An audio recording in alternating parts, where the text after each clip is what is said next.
आव्यूह विधि से निम्न समीकरणों को हल कीजिए। ये BT UP का 5 मार्क्स का क्वेश्चन है। तो यहाँ पर आपको 3 समीकरण दिए गए हैं। x + 2y + 3z = 1, 2x + 3y + 2z = 2, उसके बाद 3x + 3y + 4z = 1।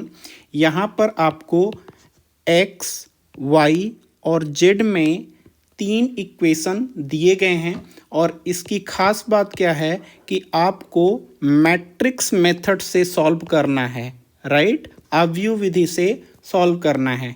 तो आव्यूह विधि से सॉल्व करने का तरीका जो है मैं आपको बताता हूँ। सबसे पहले इस दिए गए समीकरण को, समीकरण 1, 2, 3 को मैट्रिक्स फॉर्म में लिखते हैं, राइट। कैसे लिखा जाता है आइए देखते हैं। सबसे पहले आपको कोफिशिएंट मैट्रिक्स बनानी होती है। जो x, y और z के जो कोफिशिएंट हैं उनकी मैट्रिक्स को लिखते हैं। तो पहले इक्वेशन में देखेंगे तो x का कोफिशिएंट 1 है, y का कोफिशिएंट 2 है और z का कोफिशिएंट 3 है। तो पहली रो जो बनेगी वो कोफिशिएंट होंगे 1, 2 और 3। ठीक इसी प्रकार से जो आपकी दूसरी इक्वेशन है उसमें कोफिशिएंट है 2, 3 और 2, राइट। तो कोफिशिएंट 2, 3, 2, ओके। तो ये हो गया 2, 3, 2। ठीक इसी प्रकार से जो तीसरी इक्वेशन है उसके कोफिशिएंट हैं 3, 3, 4, राइट। तो 3, 3, 4 ये थर्ड रो हो जाएगी 3, 3, 4। तो ये आपकी कोफिशिएंट मैट्रिक्स हो गई, राइट। ध्यान रहे कोफिशिएंट मैट्रिक्स बनाते समय ऑर्डर जो है हमेशा x, y और z का तीनों इक्वेशन में एक ही होगा। तो यहाँ पर देखिए जैसे पहले इक्वेशन में x है, फिर y है और फिर z है। तो इसी प्रकार से बाकी जो भी 2 इक्वेशन हैं वो भी उसी ऑर्डर में होनी चाहिए, तभी ये कोफिशिएंट करेक्ट लिखे जाएंगे। अगर ऑर्डर इनका इंटरचेंज है तो पहले आप x, y और z में एक ऑर्डर में लिखिए। तो तीनों इक्वेशन में देखिए ये x, फिर y और z। इसी प्रकार से यहाँ पर भी x, y और z, यहाँ पर भी x, y और z, राइट। तो इस प्रकार से हमने ये कोफिशिएंट मैट्रिक्स लिख लिया है। उसके बाद आपकी जो वेरिएबल हैं, 3 वेरिएबल हैं आपके, वो कुछ इस प्रकार से पहले x है और फिर उसके बाद y और फिर z, राइट। उसके बाद जो कांस्टेंट टर्म हैं जो राइट हैंड साइड है उनको लिख लेते हैं। तो कांस्टेंट 1 है, 2 है, फिर 1 है, राइट। तो 1, 2, 1 ये राइट साइड, 1, 2 और 1 ये राइट साइड लिख लेंगे, ठीक है। हमने अभी तक सिर्फ जो 3 इक्वेशन दी गई थी इनको मैंने मैट्रिक्स के फॉर्म में लिख लिया है, राइट। और अगर मैट्रिक्स फॉर्म से इक्वेशन में कैसे जाते हैं तो देखिए 1, 2, 3 इसका गुणा किस में होगा, x, y, z में, और किसके बराबर होगा 1 के। तो इससे आपकी इक्वेशन 1 हो जाएगी। देखिए कैसे, मैं आपको एक बना के बता दे रहा। 1 का मल्टीप्लिकेशन होगा x के साथ, तो ये हो गया x प्लस, उसके बाद 2 का मल्टीप्लिकेशन होगा y के साथ, तो प्लस 2y प्लस, उसके बाद 3 का मल्टीप्लिकेशन होगा z के साथ, तो plus 3z is equal to, और ये किसके बराबर होगा, ये 1 के बराबर होगा। तो ये आप देख रहे होंगे कि ये पहली इक्वेशन है, ठीक है। तो बस हमने अभी तक कुछ नहीं किया है, बस दी गई इक्वेशन को मैट्रिक्स के फॉर्म में लिख लिया है, ठीक है। आप मैट्रिक्स फॉर्म से वापस भी इक्वेशन के रूप में जा सकते हैं। एनीवे, जो दी गई समीकरण है उसको हमने मैट्रिक्स फॉर्म में लिख लिया है। इनका नोटेशन होता है, राइट। मैं वो नोटेशन आपको बता देता हूँ। ये जो कोफिशिएंट की मैट्रिक्स होती है, एक्स, वाई, जेड के जो कोफिशिएंट होते हैं, इसका हम नाम देते हैं matrix A, capital A, right, okay. तो इस पूरी मैट्रिक्स को हम ए कहते हैं, राइट। तो ये ए हो गया आपका। उसके बाद ये जो वेरिएबल्स हैं इनको हम कैपिटल एक्स से डिनोट करते हैं, राइट। तो यहाँ पर इनटू कैपिटल एक्स, राइट। तो ये जो वेरिएबल की मैट्रिक्स है उसको हमने कैपिटल एक्स से डिनोट किया। उसके बाद ये जो राइट हैंड साइड में जो कांस्टेंट होते हैं उनको हम एक मैट्रिक्स से डिनोट करते हैं, राइट। उसको हम एक मैट्रिक्स से डिनोट करते हैं जिसे हम बी कहते हैं। So this is equal to capital B, right. तो ये मैट्रिक्स फॉर्म में रिप्रेजेंटेशन है, right. A X equal to B, right. अब आपको सॉल्व किसके लिए करना है, हमें x का मान निकालना है, कैपिटल x। कैपिटल x क्या है, यही x y और z को हम कैपिटल x कह रहे हैं, राइट। तो अब देखिए यहाँ से मान कैसे निकालेंगे। हम क्या कर रहे हैं, दोनों साइड a इनवर्स से मल्टीप्लाई कर रहे हैं, राइट। तो हम लेफ्ट हैंड साइड में लिख रहे हैं इक्वेशन के a inverse into A X is equal to a inverse b, right. तो आप देख रहे होंगे मैंने कुछ नहीं किया है, ये जो ऊपर इक्वेशन दी गई है दोनों साइड मैंने a इनवर्स से मल्टीप्लाई कर दिया, राइट। तो अब देखिए हमें क्या मिलता है। अब इसको मैं लिख सकता हूँ कुछ इस प्रकार से, a inverse into a into X is equal to a inverse b, right. और आप सभी लोगों को पता है परिभाषा से ए इनवर्स इंटू ए क्या होता है, बाय डेफिनेशन जो इनकी परिभाषा होती है, अगर किसी मैट्रिक्स को उसके इनवर्स के साथ मल्टीप्लाई किया जाए तो आइडेंटिटी मैट्रिक्स प्राप्त होता है, राइट। तो ये हो जाएगा आई इंटू एक्स। आई क्या है, identity matrix A inverse B. I hope आपको ये पता होगा, मैं साइड में लिख देता हूँ, A inverse into A is equal to I, identity matrix, right. और दूसरी चीज, किसी मैट्रिक्स को जब आइडेंटिटी मैट्रिक्स के साथ गुणा किया जाता है तो मैट्रिक्स स्वयं आ जाती है, राइट। तो यहाँ पर सिर्फ x हो जाएगा।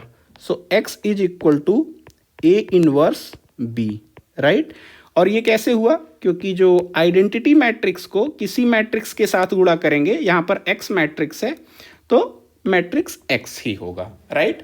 तो आपने क्या देखा कि जो x वेरिएबल है, x कैपिटल x वेरिएबल है, और कैपिटल x ध्यान रहे कैपिटल x का मतलब है x y और z, राइट।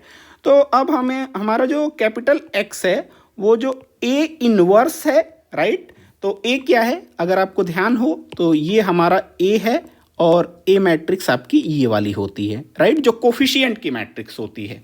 तो जो a इनवर्स और ये आपकी मैट्रिक्स क्या होती है, यही b होती है। तो अब जो प्रॉब्लम है वो पूरी तरीके से बदल गई है, किसमें, जो वेरिएबल x का मान निकालना है, जो वेरिएबल x का मान निकालना है उसके लिए आपको a इनवर्स निकालना है, राइट। और फिर b से मल्टीप्लाई कर देंगे तो हमें कैपिटल X का मान निकल जाएगा और वहाँ से कंपेयर करके स्मॉल XYZ का मान निकाल लेंगे। अब पूरे तरीके से प्रॉब्लम कहाँ बदल गई, हमें निकालना है अब a इनवर्स। इसलिए मैट्रिक्स का इनवर्स निकालना बहुत ही इंपॉर्टेंट है, राइट। और ध्यान रहे जो कैपिटल A मैट्रिक्स है वो क्या है, capital A is equal to ये जो कोफिशिएंट की मैट्रिक्स है, राइट, ये वाली। तो मैं इसे कॉपी कर लेता हूँ, just a second, let me copy this matrix.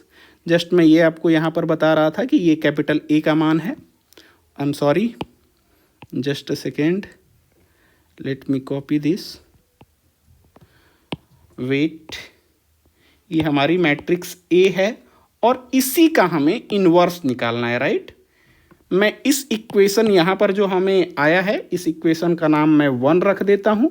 तो A इनवर्स जब निकाल लेंगे तो वो मान इक्वेशन 1 में रख देंगे, राइट। तो चलिए आइए जो प्रॉब्लम है अब यहाँ पर सबसे पहला A इनवर्स फाइंड आउट करना है, राइट। तो let me copy A here, this is A, right. अब आपको A इनवर्स का फॉर्मूला आई होप आता होगा। A inverse is equal to adjoint of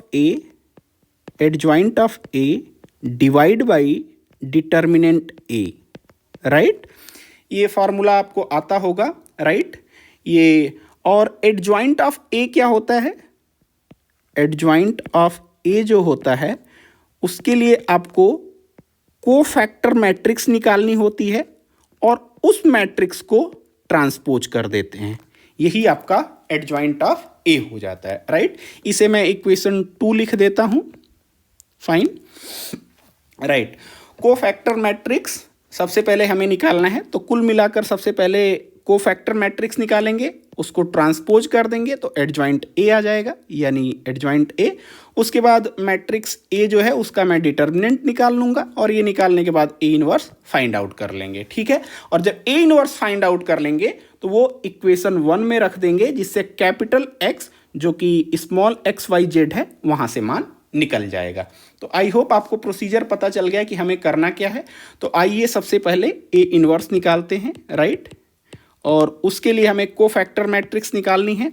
तो आप सभी लोगों को पता है कोफैक्टर मैट्रिक्स को कैसे डिनोट करते हैं। A capital A11, A12, A13, right. जो आपका मैट्रिक्स ए में 3 रो है, राइट, और 3 कॉलम है, उसी प्रकार से कोफैक्टर मैट्रिक्स में भी 3 रो होंगे और 3 कॉलम होंगे, ठीक है। इसीलिए मैंने A11 से लेकर A13 तक लिखा है। ये सेकेंड रो A21, फिर A22, A23, फिर A31, A32 और A33, right. I am sorry, इस A32 का मतलब है थर्ड रो और सेकेंड कॉलम। ठीक इसी प्रकार से A23 का क्या मतलब है, second row third column, right. जो फर्स्ट लेटर होता है, फॉर एग्जाम्पल A23, जो 2 है ये रो का संख्या बताएगा, और जो ये 3 है वो कॉलम की संख्या बताएगा, राइट। ओके, तो A11 सबसे पहले फाइंड आउट करेंगे हम। A11 is equal to A11 क्या है, just a second, let me remove all these, just a second please. Okay, तो जस्ट अ सेकेंड, A11, हाँ, अब ये भी रिमूव हो गया, जस्ट अ सेकेंड। ये कितना था, ये 2 है, यहाँ पर 2 है, राइट, ये 2 है। ओके, अब देखिए A11 होता क्या है, A11 1 का कोफैक्टर है। 1 का कोफैक्टर निकालने के लिए सबसे पहले इसका साइन क्या होगा, तो यहाँ पर ये जो आपके सब स्क्रिप्ट है इनको जोड़ेंगे, 1 + 1, ये 1 और 1 2 हो गया। तो जब सब स्क्रिप्ट का योग सम यानी इवन नंबर होता है तो साइन जो होता है वो पॉजिटिव होता है, राइट। तो साइन पॉजिटिव हो गया। उसके बाद जिस रो में ये 1 है उस रो को डिलीट कर देंगे, उसके बाद उस कॉलम को डिलीट कर देंगे, और जो बाकी एलिमेंट बचे हैं उनका डिटर्मिनेंट ले लेंगे, राइट। तो प्लस साइन के साथ डिटर्मिनेंट किसका हो गया, 3, 2 और 3 और 4 का। इसका जो डिटर्मिनेंट हो जाएगा तो आप देखेंगे 3 × 4 12, राइट। 12 माइनस 3 × 2 ये 6 हो गया। तो A11 आ गया आपका 6, राइट। उसके बाद just a second, let me remove all these, right. उसके बाद जस्ट अ सेकेंड, नाउ अब हम A12 फाइंड आउट करेंगे, राइट। A12, okay. तो सबसे पहले देखिए, जब इनको जोड़ेंगे 1 और 2 को तो ऑड नंबर आएगा। 1 + 2 3, 3 का मतलब ऑड नंबर, ऑड नंबर का मतलब साइन निगेटिव, ओके। तो साइन निगेटिव हो गया। उसके बाद जो 2 का कोफैक्टर हम निकाल रहे हैं, तो 2 जिस रो में होगा उस रो को डिलीट कर देंगे, 2 जिस कॉलम में होगा उसे डिलीट कर देंगे, फिर जो बचे हुए एलिमेंट हैं उनका डिटर्मिनेंट, राइट।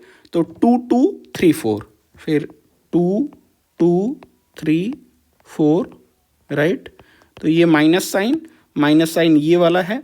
उसके बाद डिटर्मिनेंट क्या हो गया, 2 × 4 अर्थात 8 माइनस 3 × 2 6, तो ये 2 आएगा और बाहर माइनस साइन है यानी -2, ओके। तो ये A12 का मान 2 आ गया। बस मैं इसे थोड़ा ऊपर मूव कर ले रहा हूँ ताकि मैं यहाँ पर मेरे पास स्पेस हो जाए। ओके, उसके बाद हम निकालेंगे A13। तो मुझे ये सब हटा लेने दीजिए, जस्ट अ सेकेंड। पूरी क्लैरिटी के साथ पूरा क्वेश्चन कंप्लीट करेंगे, राइट। सो A13 जब 1 और 3 को जोड़ेंगे तो 4 आएगा, अर्थात जो साइन होगा वो पॉजिटिव साइन होगा। ओके, उसके बाद हम निकाल रहे हैं क्या, A13, right. Just a second, हम A13 निकाल रहे हैं, यानी 3 का कोफैक्टर निकाल रहे हैं, राइट। यहाँ पर 2 है जो मुझसे रिमूव हो गया गलती से, राइट। तो हम 3 का कोफैक्टर निकाल रहे हैं, तो 3 की रो को डिलीट कर देंगे, 3 के कॉलम को डिलीट कर देंगे, राइट। और जो बचे हुए एलिमेंट हैं उनका डिटरमिनेंट, तो 2 3 3 3, राइट। तो इस रो में हो गया 2 3 और नीचे की रो में हो गया 3 और 3, राइट। तो डिटर्मिनेंट क्या हो जाएगा, 2 into 3 6, this is equal to 6 minus 3 into 3 9, ये हो गया 6 माइनस 9। तो डिटर्मिनेंट हो गया ये मान आ गया -3, राइट। तो A13 कितना हो गया, -3। आई am sorry, just a second, let me remove all these. अब बारी है किसकी, A21 की। ये क्वेश्चन कठिन नहीं होता लेकिन लेंदी जरूर होता है, बड़े क्वेश्चन होते हैं, राइट। तो हम कंप्लीट कर रहे हैं, राइट।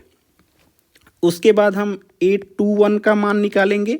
तो अब मुझे आप साइन बताइए, 2 और 1 कितना होता है, 3, यानी ऑड नंबर। और ऑड नंबर मतलब विषम संख्या, अर्थात साइन निगेटिव।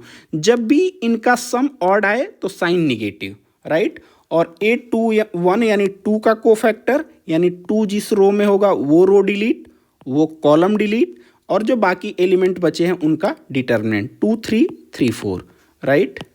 माइनस साइन है, उसके बाद 2 3 और यहाँ पर 3 और 4, तो ये हो जाएगा आपका माइनस साइन ये वाला है, राइट। उसके बाद 2 इंटू 4 8 हो जाएगा, माइनस 3 इंटू 3 9 हो जाएगा, 8 माइनस 9 -1, और बाहर भी -1 है तो ये +1 हो जाएगा, राइट। तो ये +1, फाइन।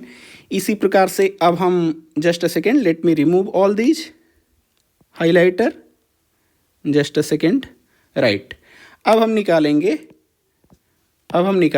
A22, right. A22 सबसे पहले आप साइन मुझे बताएंगे, और साइन 2 + 2 4, यानी इवन नंबर मतलब साइन पॉजिटिव, सम संख्या अर्थात साइन पॉजिटिव।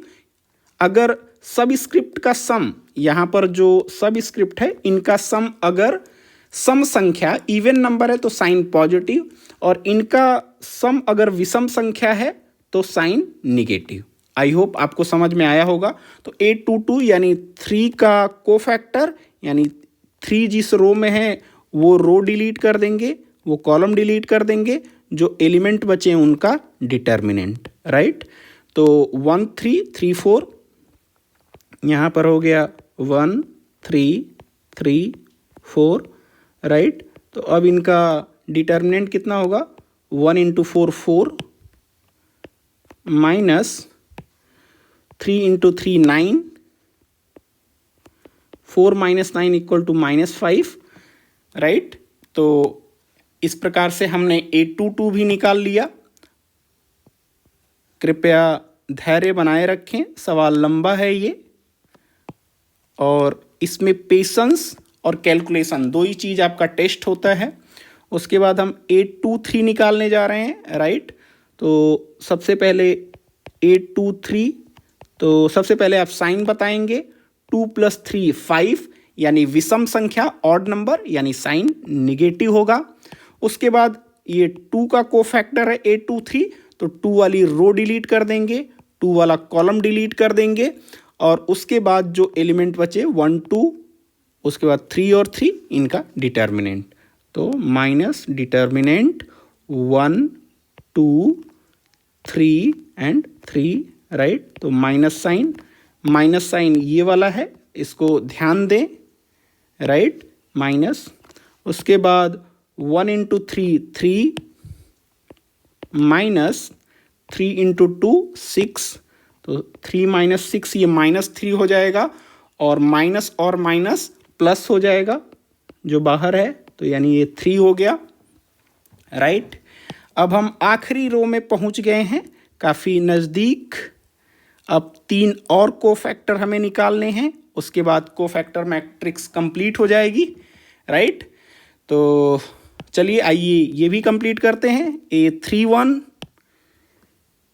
A31 तो इस सबस्क्रिप्ट का योग कितना है, 3 + 1 4 हो गया, यानी इवन यानी विषम संख्या, सॉरी ये इवन अर्थात सम संख्या, और सम संख्या के लिए sign positive, right. Even number के लिए साइन पॉजिटिव और ऑड नंबर के लिए साइन निगेटिव। इवन ऑड किसका, ये जो सब स्क्रिप्ट हैं इनका सम, इनका योग।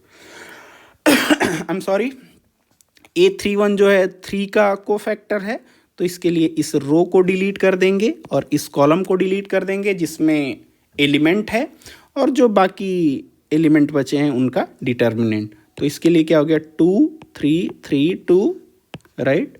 तो ये हो गया 2 3 3 और 2, राइट। तो डिटर्मिनेंट हो गया 2 इंटू 2 4 4 माइनस 3 इंटू 3 9, राइट, -9, 4 - 9 = -5। तो A31 कितना आ गया, -5, right. Just a second, let me remove all these, fine. अब हम आ गए हैं कैलकुलेट करने के लिए A32, राइट।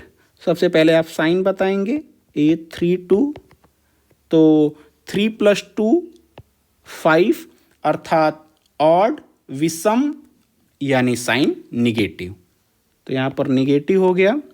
और A32 यानी 3 का कोफैक्टर, तो 3 जिस रो में उसको डिलीट किया, 3 जिस कॉलम में उस कॉलम को डिलीट किया, बाकी जो एलिमेंट है 1 3 2 और 2 इनका डिटर्मिनेंट।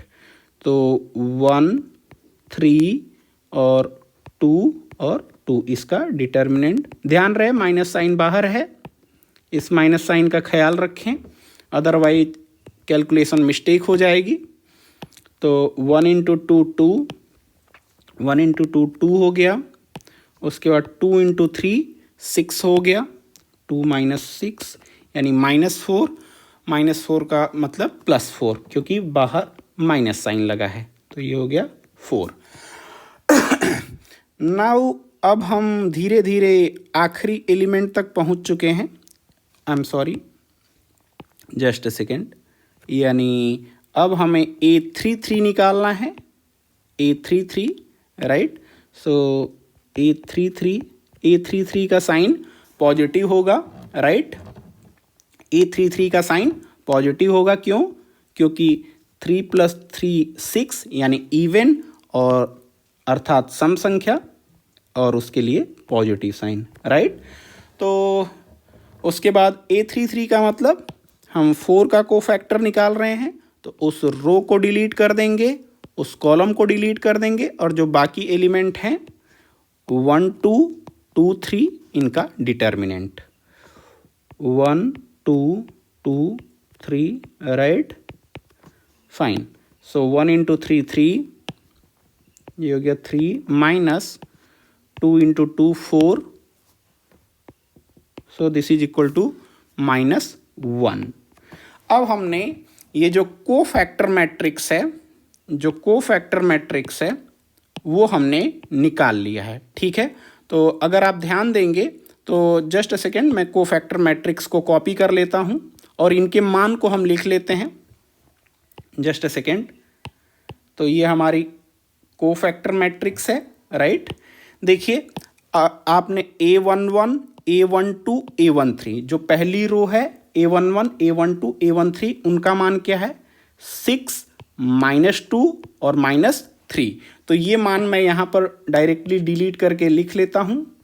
ये मान है आपके A11 का मान है आपका 6, A12 का मान है -2 और A13 का मान है -3।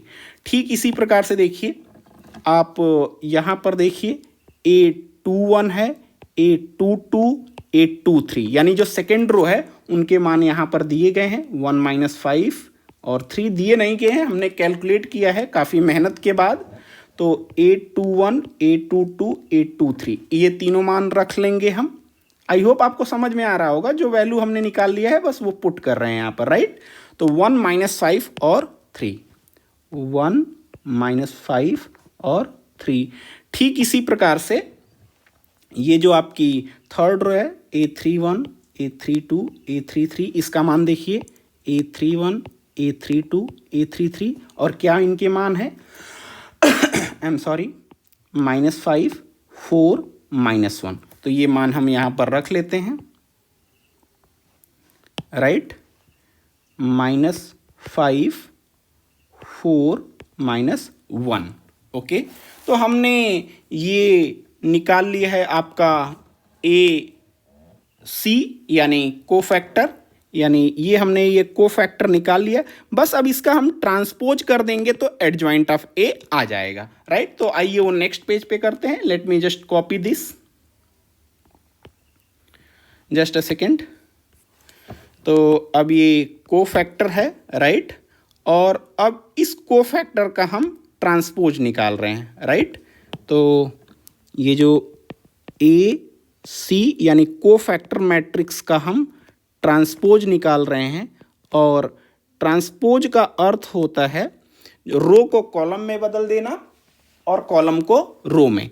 तो ये जो फर्स्ट रो है ये फर्स्ट कॉलम हो जाएगा, तो यानी ये 6 - 2 -3, राइट। इसी प्रकार से जस्ट अ सेकेंड, ये फर्स्ट रो थी तो फर्स्ट कॉलम, राइट। और अब देखिए ये सेकेंड रो है तो ये सेकेंड कॉलम में आ जाएगा, राइट। ये सेकेंड कॉलम में आ जाएगा। तो 1 - 5 और 3। ठीक इसी प्रकार से आप देखिए ये थर्ड रो है तो यहाँ पर थर्ड कॉलम में आ जाएगा, तो ये हो जाएगा -5, 4, -1, राइट। तो ये कोफैक्टर मैट्रिक्स का ट्रांसपोज है, राइट। और अभी आपने क्या देखा है, यहाँ देखिए जो cofactor matrix, just a second मैं रिपीट कर रहा हूँ ताकि क्लैरिटी बनी रहे। तो आप क्या देखेंगे, कोफैक्टर मैट्रिक्स का जब आपने ट्रांसपोज लिया तो यही हमारा क्या है, एडजॉइंट ऑफ A। तो ये जो कोफैक्टर मैट्रिक्स का ट्रांसपोज हमने लिया यही कहलाएगा adjoint of A, right. Just a second, तो हमने कैलकुलेट कर लिया है एडजॉइंट ऑफ A, राइट। तो एडजॉइंट ऑफ A हमने कैलकुलेट कर लिया। अब इसका मैं नाम दे दे रहा हूँ इक्वेशन 3, राइट। उसके बाद हमें जो मैट्रिक्स A थी उसका डिटर्मिनेंट फाइंड आउट करना है, राइट। क्योंकि देखिए यहाँ पर A इनवर्स फाइंड आउट करने के लिए एडजॉइंट ऑफ A और उसका डिटर्मिनेंट A। तो हमने एडजॉइंट ऑफ A तो फाइंड आउट कर लिया, कैसे, पहले कोफैक्टर मैट्रिक्स निकाला, उसका ट्रांसपोज कर दिया तो एडजॉइंट ऑफ A आ गया। अब बचा हुआ है डिटर्मिनेंट ऑफ A। तो जस्ट मुझे ये मैट्रिक्स A कॉपी कर लेने दीजिए और इसका डिटर्मिनेंट हमें निकालना है। Just let me copy, let me paste it here. Just give me some time to remove all these highlighters are really useful for me, जिससे क्लैरिटी बनी रहती है। तो मैं डिटर्मिनेंट A निकालना चाहता हूँ, राइट। डिटर्मिनेंट A का मान निकालना चाहता हूँ, तो मैं फर्स्ट रो के सापेक्ष एक्सपेंड कर रहा हूँ। तो आपका ये हो जाएगा पहले 1, तो 1 के बाद ये रो और ये कॉलम कैंसिल, और उसके बाद आपका ये हो जाएगा 3 × 4 यानी 12 -3 × 2 ये 6 हो जाएगा, राइट। उसके बाद मुझे ये सब रिमूव कर लेने दीजिए।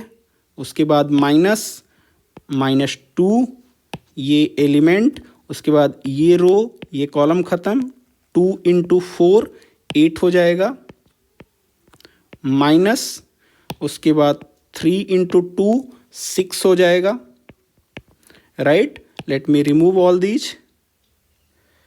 आई होप आपको समझ में आ रहा होगा, बट ये थोड़ा सा लेंथी है, नो प्रॉब्लम। ये +3, उसके बाद इस रो को एलिमिनेट कर देंगे, इस कॉलम को। उसके बाद 2 × 3 6।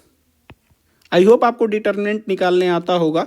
2 × 3 6, राइट। और ये 3 × 3 -9। तो ये हो जाएगा, ये आपका हो जाएगा 6। यहाँ से आपका आ जाएगा ये 12 - 6 6 × 1, तो यहाँ से सिर्फ 6 आएगा, राइट। यहाँ से देखिए क्या आता है, यहाँ से आ गया 8 - 6 2 और -2, तो ये -4 यहाँ से आ जाएगा। 6 - 4, यहाँ से देखिए हमें क्या मिलता है, 6 - 9 = -3 × 3, तो ये -9 मुझे यहाँ से मिलेगा। तो ये कितना हो गया, ये -13 हो गया, और ये +6, तो यानी डिटर्मिनेंट ए का मान आ गया -7। आई एम सॉरी, डिटर्मिनेंट ए का मान -7।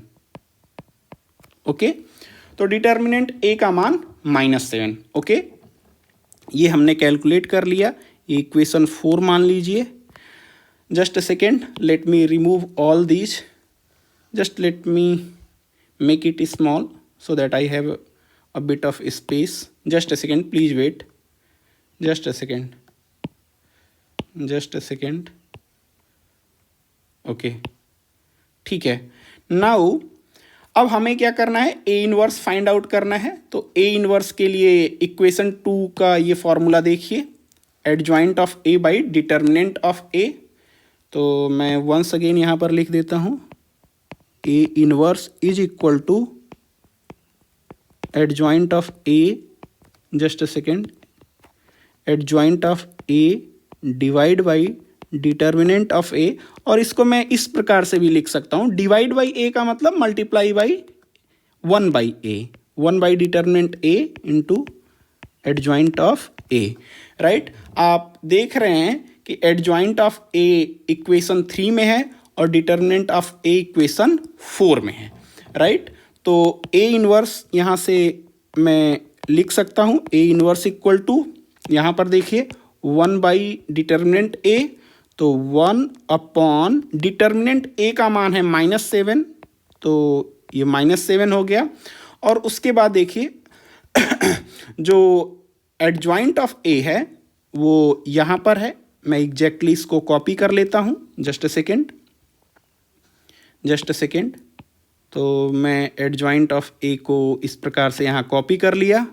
Late me copy, paste it here. तो ये एडजॉइंट ऑफ ए है, यानी ए इनवर्स हमें निकल गया, ठीक है।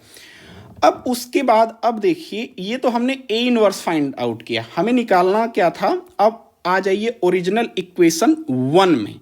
ओरिजिनल इक्वेशन जो 1 है वहाँ पर क्या है, x is equal to A inverse B. तो हमने ए इनवर्स तो निकाल लिया, और बी हमारे पास क्या था, मैं यहाँ पर बताना आपको भूल गया।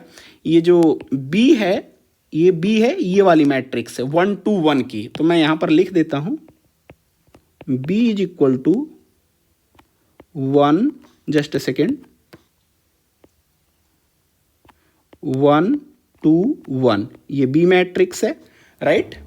तो अब हमें ए इनवर्स इंटू बी करना है। ये जो इक्वेशन 1 है, यहाँ से x is equal to A inverse B. तो ये मैं लिख लेता हूँ यहाँ पर, from equation 1, just a second, from equation 1 x is equal to A inverse B, right. तो ए इनवर्स का मान आपको यहाँ पर है, राइट। वो मैं मान एज इट इज कॉपी कर लेता हूँ, just a second, this is A inverse. So just let me copy and paste it here.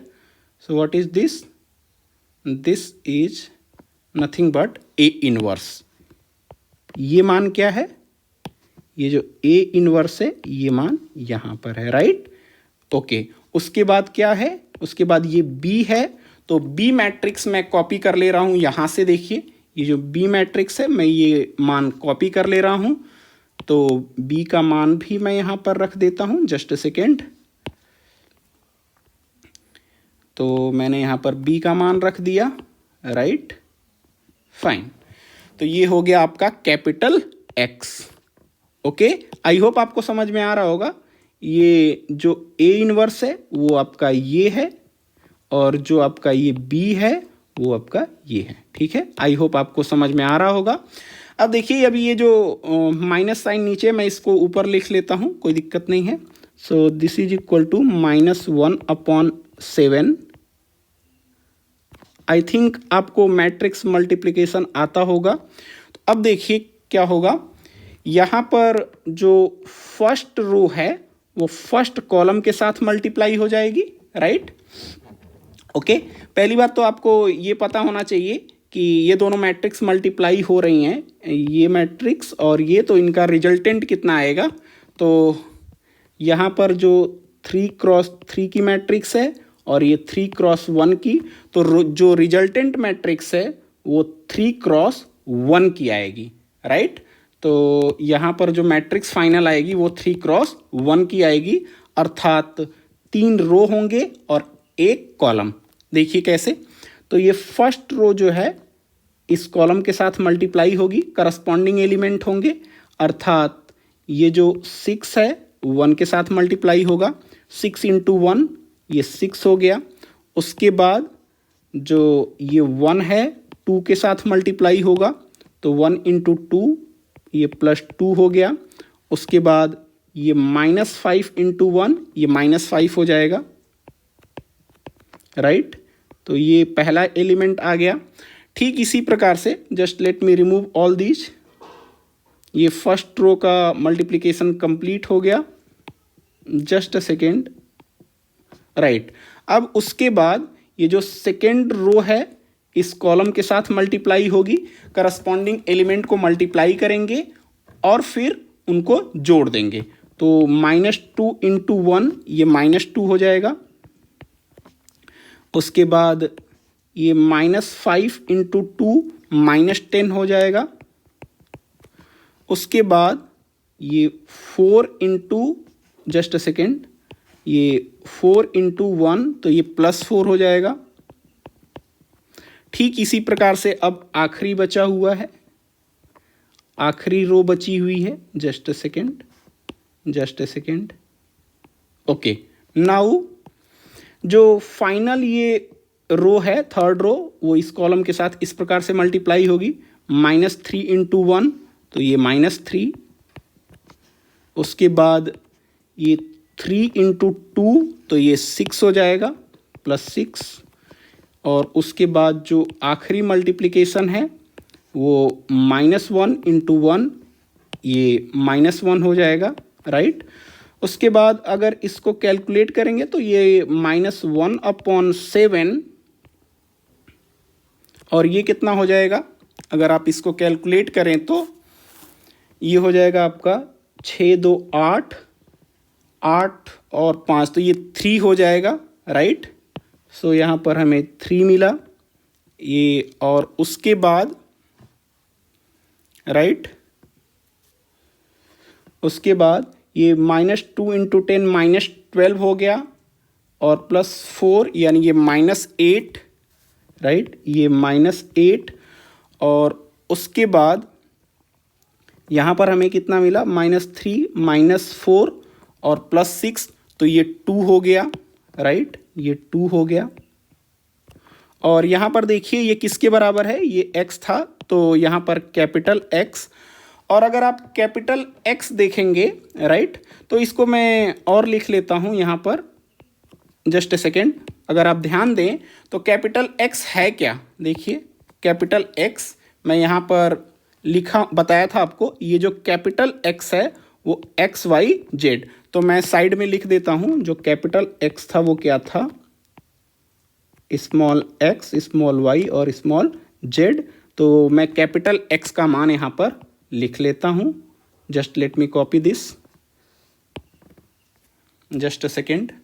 तो यहाँ पर ये कैपिटल X हो गया, राइट। अब आपको पता है कि मैट्रिक्स में अगर कोई नंबर का गुणा किया जाता है तो वो सभी एलिमेंट के साथ गुणा किया जाता है। तो अब मैं क्या करूँगा, जो ये -1/7 है उसका गुणा तीनों एलिमेंट के साथ होगा, राइट। ओके, तो उसके बाद देखिए अब ये किसके बराबर होगा, मैं यहीं पर लिख देता हूँ। तो जब ये -1/7 × 3 तो ये -3/7 हो जाएगा, राइट। और जब ये -8 के साथ मल्टीप्लाई होगा तो माइनस माइनस प्लस हो जाएगा, तो ये +8/7 हो जाएगा। मैं स्लैश मतलब divide by, right. I hope आप समझ रहे होंगे। और उसके बाद ये -1/7 × 2 यानी -2/7, -2/7, राइट। ओके, तो अब देखिए यहाँ पर एक मैट्रिक्स है जो XYZ है, यानी 3 रो 1 कॉलम, यहाँ पर 3 रो और 1 कॉलम, जो कि बराबर है किसके, एक अलग जो मैट्रिक्स है 3/1 के बराबर है। और दो मैट्रिक्स इक्वल होने का मतलब उनके करस्पॉन्डिंग एलिमेंट इक्वल होते हैं, राइट। तो x का मान -3/7, x इज इक्वल टू -3/7, और y का मान कितना होगा, y is equal to 8/7। So y is equal to 8/7, right, 8/7। और उसके बाद जो आखिरी है z is equal to -2/7। So z is equal to -2/7, यही हमारा आंसर है, राइट। ये हमारा आंसर है XYZ का।